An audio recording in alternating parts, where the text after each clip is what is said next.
दोस्तों स्वागत है आपका फाइन नॉलेज हिंदी चैनल में। आज हम बात करने वाले हैं, क्या मृत्यु के बाद भी जीवन संभव है? क्या मरने के बाद इंसान को फिर से जीवित किया जा सकता है? इस तरह के सवाल आजकल की दुनिया में अंधविश्वास की नजर से देखे जाते हैं। लेकिन क्या हो अगर ऐसे सवालों के जवाब के लिए डेड बॉडीज को सुरक्षित रखा जा रहा हो, वो भी पूरे साइंटिफिक तरीके से? तो ऐसा दोस्तों इसलिए किया जा रहा है ताकि आज की जिस बीमारी से मौत हुई है, अगर फ्यूचर में उस बीमारी का इलाज आ जाता है तो आपको वापस से जिंदा किया जा सके। तो दोस्तों इस टेक्निक को, जिसमें आपकी बॉडी प्रिजर्व करी जाती है और फ्यूचर में मेडिकल एडवांसमेंट की वजह से आपको वापस से जिंदा किया जाता है, इस पूरे प्रोसेस को क्रायोनिक्स कहते हैं। दोस्तों अमेरिका में लोग आज अपने मृत शरीर को प्रिजर्व करके लेबोरेटरीज में रखवा रहे हैं ताकि फ्यूचर में जब उनकी बीमारी का इलाज मिल जाएगा तो उन्हें वापस से जिंदा किया जा सके। तो दोस्तों इसमें इंसान को बर्फ की तरह जमा कर तब तक रखा जाता है जब तक मेडिकल एडवांसमेंट की मदद से उस बीमारी का इलाज ना ढूंढ लिया जाए। अमेरिका के एक लेबोरेटरी में मानव शरीर और उनके अंगों को सुरक्षित रखा जा रहा है। दोस्तों अब आप सोच रहे होंगे कि मानव शरीर को किस तरह से प्रिजर्व करते हैं। तो दोस्तों मैं आपको बताना चाहता हूँ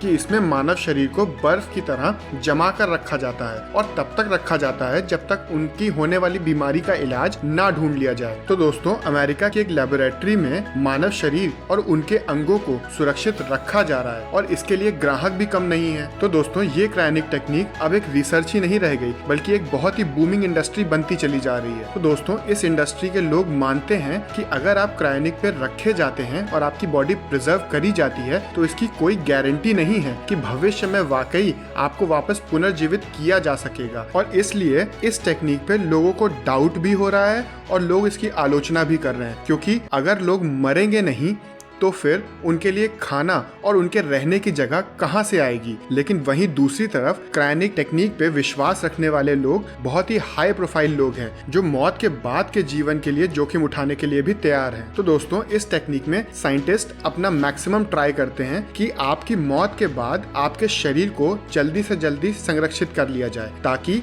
आपके सेल्स ज्यादा डिस्ट्रॉय ना हो और उनको डैमेज होने से बचाया जा सके। दोस्तों साइंटिस्ट इस टेक्निक में एक विशेष तरह का इंजेक्शन आपके शरीर में इंजेक्ट करते हैं, जिसकी वजह से लगातार आपके सेल्स जो डैमेज हो रहे हैं उसको रोका जा सके, और इस पूरी प्रक्रिया को क्रायो प्रिजर्वेशन भी कहते हैं। दोस्तों साइंटिस्ट का प्राइमरी ऑब्जेक्टिव ये होता है कि आपके सेल्स जो लगातार डिस्ट्रॉय हो रहे हैं उसको जहां तक संभव हो सके उसे रोका जा सके। इसके लिए एक खास तरीके का लिक्विड आपके शरीर के अंदर इंजेक्ट किया जाता है जो ठंडा होने के साथ फैलता है और शरीर के अंदर सेल्स डिस्ट्रॉय होने की प्रक्रिया को जारी रहने से रोक देता है। इस पूरी प्रक्रिया को क्रायो प्रिजर्वेशन भी कहते हैं। दोस्तों हैरानी की बात यह है कि क्रायोनिक प्रक्रिया अभी से नहीं बल्कि काफी समय पहले से चल रही है। पहले शरीर जो क्रायोनिक पद्धति से गुजरा था वो 1967 में संरक्षित किया गया था। आज ये प्रक्रिया एक व्यवसाय और एक इंडस्ट्री के रूप ले रही है। दोस्तों एल्कोर नाम की एक कंपनी है जो क्रायोनिक टेक्निक से डेड बॉडीज को प्रिजर्व रखने का काम कर रही है। उसके सीईओ मैक्स मोर का कहना है कि हम जो इन्वेंट कर रहे हैं वो न केवल आपको एक वापस आने का मौका दे रहा है बल्कि आपके शरीर को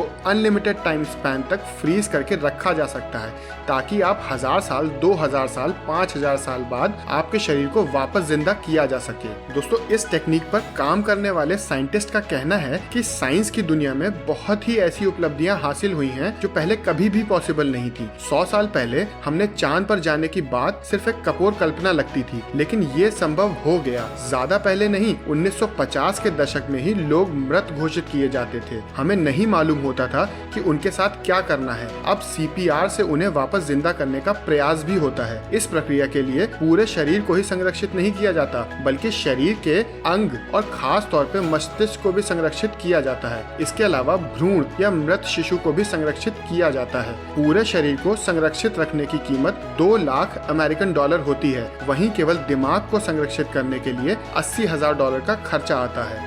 दोस्तों आप इस बारे में क्या सोचते हैं हमें कमेंट करके ज़रूर बताइएगा, और ऐसे ही और इन्फॉर्मेटिव वीडियोस के लिए हमारे चैनल को सब्सक्राइब करें और बेल आइकन को ज़रूर दबा दें ताकि कोई भी इंपॉर्टेंट अपडेट आपसे मिस ना हो सके।